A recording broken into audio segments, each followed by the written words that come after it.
For centuries, we have been accustomed to looking for power in obvious places.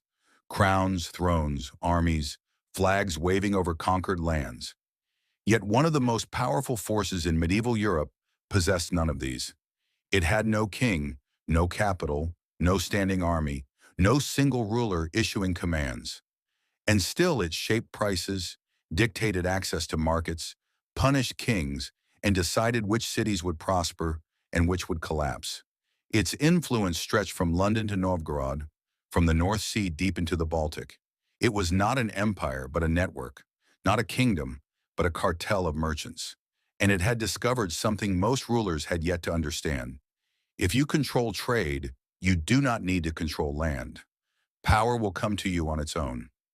Initially seen as members of the lower strata of society, these people gained enormous economic power through trade and eventually became influential enough to undermine the authority of kings and feudal lords. In the early Middle Ages, Europe's economy was largely based on agriculture. Landowning nobles and kings held power because people worked their lands and lived under their control. Over time, however, trade routes revived. Especially after the Crusades, trade with the East increased, bringing spices, silk, valuable fabrics, and other goods into Europe. The ones who carried out this trade were merchants. Merchants began settling in cities, and these cities gradually grew. Urban populations were partially freed from the control of feudal lords. Many cities purchased certain freedoms from kings or nobles in exchange for money. As a result, city dwellers began to establish their own rules and forms of self-government. This led to a reduction in the areas under the direct control of monarchs. The greatest source of the merchants' power was money.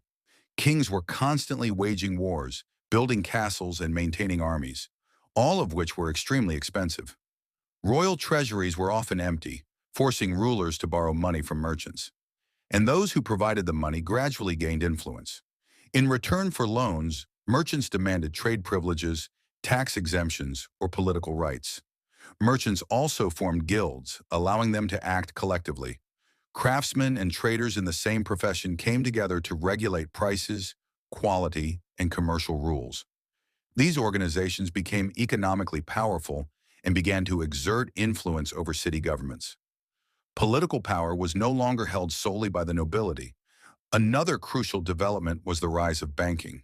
In Italian cities such as Florence, Venice, and Genoa, powerful banking families emerged. These families became wealthy enough to lend money to kings and princes. Some banking dynasties even gained the ability to influence European politics. In short, merchants did not defeat kings on the battlefield. They surpassed them through economic power. Money and trade gradually became more important than land and the sword. This transformation, toward the end of the Middle Ages, gave rise to a new social structure in Europe and laid the foundations of the modern economy. Thus, in medieval Europe, power was no longer shaped only in castles, but also in marketplaces and ports. Through trade, merchants became a decisive force that reshaped cities and the future of Europe itself.